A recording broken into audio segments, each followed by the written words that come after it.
আসসালামু আলাইকুম, কেমন আছেন সবাই?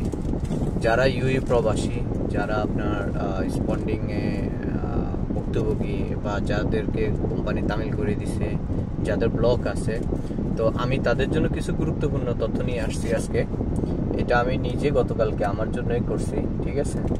তো এখানে আমি প্রত্যেকটা পেপার, প্রত্যেকটা ডকুমেন্টস আমি স্ক্রিনে দিয়ে দেব।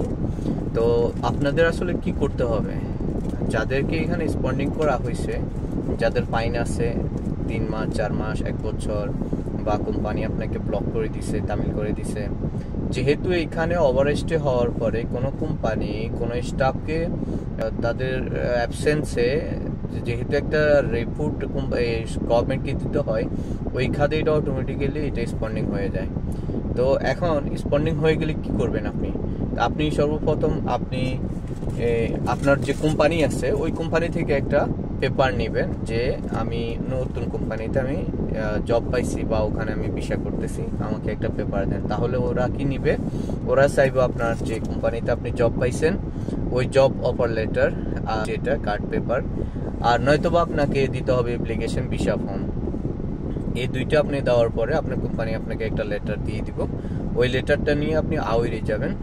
আওয়াইরে যাওয়ার পরে আওয়াইর ইমিগ্রেশন ওতে আপনার ক্যান্সেল পেপারটা নিতে হবে। তাহলে কি কি নিতে হবে, আপনাকে ভিসা অ্যাপ্লিকেশন ফর্ম নিতে হবে, বলা দিয়া অ্যাপ্লিকেশন ফর্ম নিতে হবে, বলা দিয়ে কার্ড অ্যাপ্লিকেশন। তারপর আপনাকে নিতে হবে ক্যান্সেল পেপার, সাথে আপনাকে নিতে হবে কোম্পানি নো অবজেকশন পেপার। আপনি এই চারটা যখন ওদেরকে দিবেন, আপনি ওখানে রিসেপশনে গিয়ে আপনি একটা টোকেন নেবেন। রিসেপশনে আপনি বলবেন যে আমি স্পন্ডিং রিমুভ করতে চাই। তো ওই ক্ষেত্রে আপনাকে একটা কুপন দিয়ে আপনাকে ভিতরে পাঠাবে, তখন ওরা আপনাকে স্পন্ডিংটা সরিয়ে দিবে। তো বেসিক্যালি এখন যেটা হচ্ছে, স্পন্ডিং যদি আপনার থাকে তাহলে এই ক্ষেত্রে হয় কি, আপনার ফাইনও চলতেছে, স্পন্ডিংও আছে, তাহলে ওরা ফাইন না আসারাই স্পন্ডিং সরাইতে পারবে না। ওই ক্ষেত্রে আপনার কিছু জটিলতা তৈরি হয়। তো তখন ওরা বলে যে আগে ফাইন পে করেন। তো আমাদের যেটা আসলে পসিবল না যে দুগুলি একসাথে ফাইন পে করা। তা আমাদের যেটা করতে হবে, প্রথমে আমরা যাব হলো অ্যাপ্লিকেশন একটা করতে, যেটা ফাইন রিডিউস অ্যাপ্লিকেশন। তো এটা করতে হলে পাশে আপনার আউইরে পাশে একটা আমির সেন্টার আছে, ওখানে যাবেন। ওখানে যাওয়ার পরে বলবেন যে রিডিউস ফাইন অ্যাপ্লিকেশন করব। তো আপনি 52 টাকা দিয়ে 52 দিরহামস দিয়ে একটা লেটার অ্যাপ্লিকেশনের জন্য 52 আপনাকে পে করতে হবে। তো এরপরে ওরা যখন অ্যাপ্লিকেশন করবে, বেসিক্যালি সবসময় হয় কি, ওইখানে এরর আসে। আমি এরর মেসেজটা আপনাদের দেবো, এরর আসে, কেউ ওরা কন্টিনিউ করতে পারে না। তো আবার অনেকগুলি হয়ে যায়। যদি এরর আসে তাহলে এখানে আপনাকে আপনি এই কক্ষ নাম্বার 2 আবার ফিরে আসতে হবে। ওখানে যে মুদির আছে বা আপনি ওখানে সিকিউরিটি আছে, ওকে বুঝিয়ে বললে হবে যে ভাই আমার এই পেপারটা এরর আসতেছে, ওরা কন্টিনিউ করতে পারতেছে না, আর আমি যদি ফাইনটা না পে করি তাহলে স্পন্ডিংটা সরাতে পারতেছে না, কি করব আমি? তাহলে ও আপনাকে একজন সুপিনিয়র যে ওখানে আছে, সুপিনিয়র একটা টোকেন দিয়ে দিব। আপনি ওখানে গেলে ওদেরকে দেখালে হবে যে স্যার আমি স্পন্ডিং সরাইতে পারতেছি না, অ্যাপ্লিকেশনে রিডিউস ফাইন অ্যাপ্লিকেশন করতে পারতেছি না। তো তখন ওই ক্ষেত্রে ওরা আপনাকে উনি লিখিয়ে দিবে যে এটা কিভাবে করতে হবে। তা আপনি এসে আবার রিসেপশনে দেখালে, রিসেপশনে আবার সবগুলি পেপার আপনার দেখবে, হ্যাঁ, দেখে এরপরে আপনাকে আবার অ্যাপ্লিকেশন আপনার স্পন্ডিংটা সরানোর জন্য ভিতরে আপনাকে পাঠাবে। তা আপনি ওখানে আপনার সিরিয়াল আসলে আপনি ওকে দিলে সাথে সাথে 1 মিনিট বা 2 মিনিটের ভিতরে আপনার স্পন্ডিংটা সরাই দিব।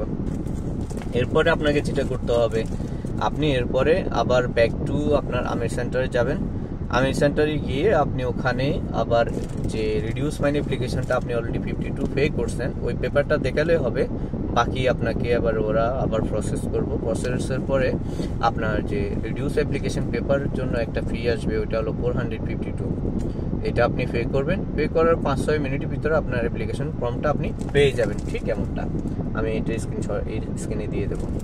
তো এরপরে আপনার যেটা হলো এখানে ব্লক যেটা হয় আসলে বেসিক্যালি এখানে আমরা যারা ওস্তাদ দিয়ে চেষ্টা করি, অস্তা দিয়ে চেষ্টা করলে মিনিমাম আপনাকে 2500 দিতে হয়, বা 3000ও নিতে চায়, অনেকে অনেকভাবে নেয়।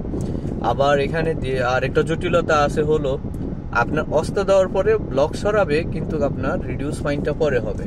তো অনেক সময় আপনি যদি নিজে নিজে কাজটা করেন, যেমন রিডিউস ফাইনের জন্য অ্যাপ্লিকেশন আপনি নিজে করলেন, টাকা এখানে সেভ হলো। এরপরে আপনার রেসপন্ডিং ব্লকটা সরানোর জন্য আপনি নিজে করলেন, তাহলে এখানে আপনার প্রায় 3000 টাকা সেভ হলো, বা আপনার নিজের কাজটা আপনি নিজে করলেন কোনো জটিলতা ছাড়াই।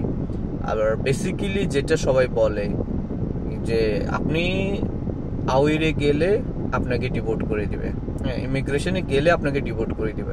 এই যে একটা ভয় ভীতি, এটা পুরো ইউএর ভিতরে ছড়াই রয়েছে যে আপনি যদি ইমিগ্রেশনে যান আপনাকে ডিপোর্ট করে দিবে। আপনাকে আসলে ওরা কখনোই ডিপোর্ট করবে না যতক্ষণ না আপনি আপনার নিজের টিকিট নিয়ে ওদের কাছ থেকে আউটপাস নিয়ে নিছেন। ওই ক্ষেত্রে যদি আপনি আউটপাসও চান, যারা আপনার এখানে আর কাজ করতে ইচ্ছুক না, থাকতে ইচ্ছুক না, ভিসা করবেন না, আউটপাস নিয়ে চলে যাবেন, তাহলে ওরা আপনাকে প্রথম একটা টিকিট নিতে হবে, যেটা 7 দিন ভ্যালিড থাকবে। 7 দিন পর বা 10 দিন এরকম দেখে, 7 দিন বেসিক্যালি ওরা চায়। আপনি একটা টিকিট নেবেন, সাথে করে টিকিটটা নিতে হবে। টিকিট নেওয়ার পরে আপনার অরিজিনাল পাসপোর্ট আপনাকে সাথে নিতে হবে। আপনি অরিজিনাল পাসপোর্টটা নেওয়ার পরে ওখানে আপনার পাসপোর্ট দেখে আপনাকে ওরা অ্যাপ্লিকেশন একটা করবে যে ওখানে ফাইনটা সরাই দিবে, আপনাকে একটা আউটপাস দিয়ে দিবে ওই সেম টাইম। তাহলে আপনি যে আপনার টাইম মতো আপনি এক্সিট নিয়ে চলে যেতে পারবেন, এখানে কোনো ফাইন দিতে হবে না আপনাকে। তো আশা করি বুঝতে পারছেন। তো নিশ্চয়ই আপনারা যারা ওখানে যাবেন অবশ্যই আপনারা অরিজিনাল পাসপোর্টটা নিয়ে যাবেন, আর প্রত্যেকটা ডকুমেন্টস দেখে নেবেন। তো আমার ভিডিওটা ভালো লাগলে আপনারা সবাই শেয়ার করে দিবেন। আরও আমাদের পার্শ্ববর্তী ভাইদের, যারা প্রবাসী ভাই এখানে সবাই বিপদে আছেন, ব্লক হয়ে আছে, তামিল হয়ে আছে, এগুলি আপনার এই কাজগুলি সমাধান করতে পারতেছে না, তাদেরকে ভিডিওটা দেখার সুযোগ করে দিবেন।